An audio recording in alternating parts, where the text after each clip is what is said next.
ఫైనల్లో high pressure మధ్య boundary దగ్గర సూర్యకుమార్ యాదవ్ పట్టిన క్యాచ్ ను వెలకట్టగలమా?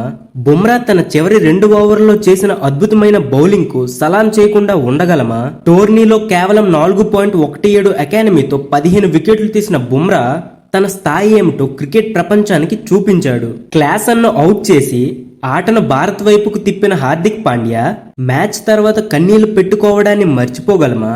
ఐపీఎల్ సమయంలో ఎంతో వేదన అనుభవించిన తర్వాత భారత్ తరపున తన విలువేంటో చూపించిన పాండ్యాను రోహిత్ ముద్దాడిన దృశ్యం మర్చిపోగలమా? బ్యాటింగ్ లోనూ తన సత్తా ఏమిటో చూపించిన గుజరాత్ బాపు అక్షర్ పటేల్ ఇన్నింగ్స్ విలువ అమూల్యం కాదా? చావును దగ్గరగా చూసి ఇక ఆడలేనేమో అనుకున్న క్షణం నుంచి కప్పును ఎత్తుకోవడం వరకు రిషబ్ పంత్ సాగించిన ప్రస్థానం అసాధారణం కాదా? ఇక కోహ్లీ గురించి చెప్పడం అంటే కొత్త పుస్తకం రాయడమే. ఫైనల్ కు ముందు మొత్తం 75 పరుగులు మాత్రమే చేసిన అతను అసలు పోరు కోసం తన ఆటను దాచి ఉంచాడు.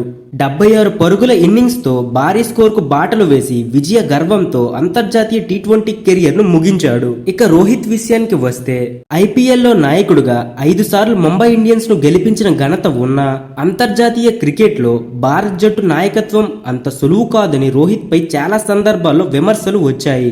World test championship final, one day world cup final, టీ20 వరల్డ్ కప్ సెమీఫైనల్లో ఓడిన తర్వాత అతని కెప్టెన్సీపై సందేహాలు కూడా వచ్చాయి.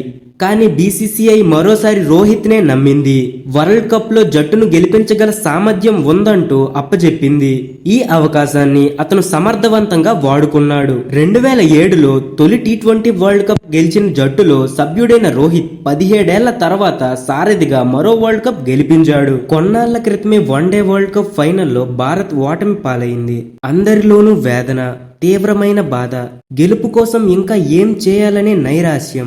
కెప్టెన్ రోహిత్ తో సహా ఇతర సభ్యులందరూ కూడా ఆ బాధ నుంచి కోలుకునేందుకు చాలా సమయం పట్టింది. అయితే కాలం కాంతి కంటే వేగంగా తిరిగింది. చూస్తుండగానే టీ20 వరల్డ్ కప్ వచ్చేసింది. ఒక ఫార్మెట్ లో చేజారిన మరో ఫార్మేట్ లోనైనా తన స్థాయిని ప్రదర్శించే విజేతగా నిలిచే అవకాశం వచ్చింది. లీగ్ దశలో వరుసగా 3 విజయాలు, ఆ తర్వాత సూపర్ 8 లో కూడా 3 విజయాలు. ఆస్ట్రేలియా లాంటి గట్టి ప్రత్యర్థిని కుప్పకూల్చిన ఉత్సాహంతో సెమీస్ లో ఇంగ్లాండ్ పై కూడా ఘన విజయం సాధించింది. అయితే వన్డే వరల్డ్ కప్ లో కూడా ఇలాగే వరుసగా 10 విజయాల తర్వాత అజేయంగా ఫైనల్ చేరిన టీమిండియాకు నిరాశ చెందాల్సి వచ్చింది.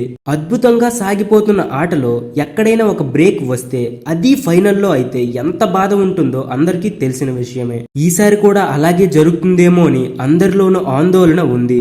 కెప్టెన్ గా 2007 వన్డే వరల్డ్ కప్ నాటి బాధను కోచ్ రూపంలో మర్చిపోయే ప్రయత్నం చేసిన దిగ్గజం రాహుల్ ద్రావిడ్ ఎట్టకేలకు తన కలను నెరవేర్చుకున్నాడు. గెలుపు ఖాయమనే క్షణాల్లో గాల్లో ఎగురుతూ అతను విసిరిన పంచ్ ఈ విజయం విలువేమిటో చూపించింది. భారత్ సాధించిన విజయం అంత గొప్పది కాబట్టి